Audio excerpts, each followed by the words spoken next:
It's a typical thing for me to come into a room with a patient with IBD and sit down and say, so how many bowel movements are you having today?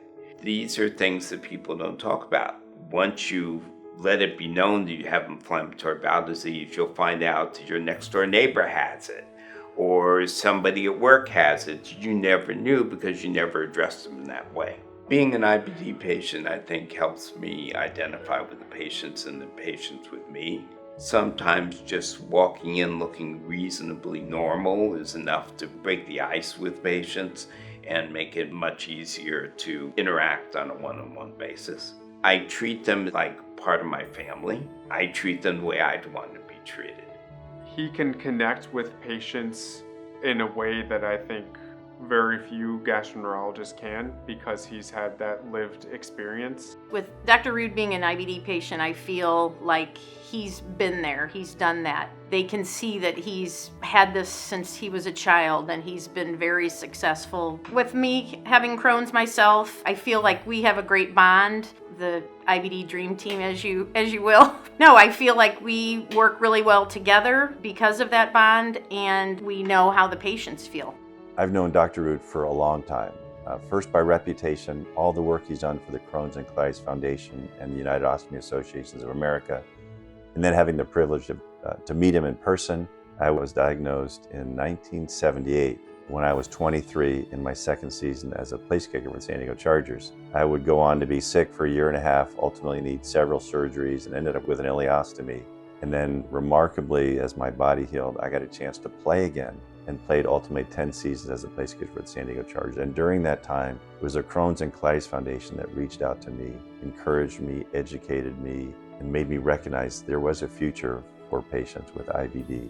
My favorite quality of Dr. Rood is his personality. He's very bubbly, always optimistic, and I think not only does he focus on you as an individual, but he also looks at the patient holistically, and he gets to know you truly as a person. And then also he cares about the other people with you, whether it was my mom or my husband with me. So when I first got diagnosed, it was very overwhelming. And one of the first resources that I was given was, hey, there's this Crohn's and Colitis Foundation. And I was like, oh, awesome. Something that is specifically for what I'm going through.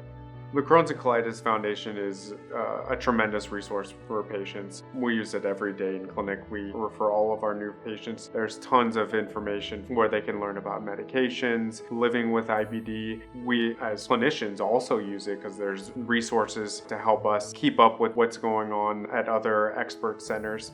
Well, I've been a professional member of the Crohn's and Colitis Foundation since 1990.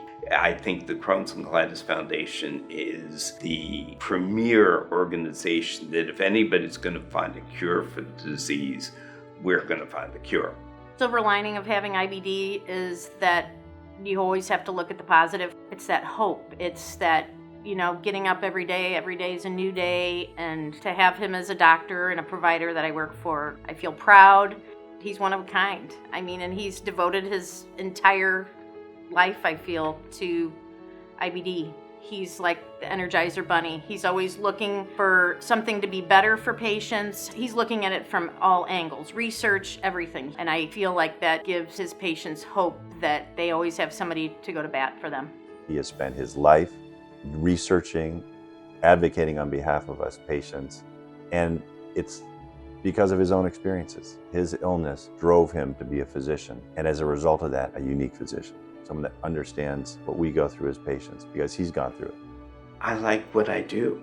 I love teaching. I'm not the guy who's going to give a big lecture. I'm the guy that's at the bedside teaching people hands-on. So getting up in the morning, taking care of some really wonderful people, that keeps me going every day. And as long as they're willing to hear me do it, I'm willing to do it.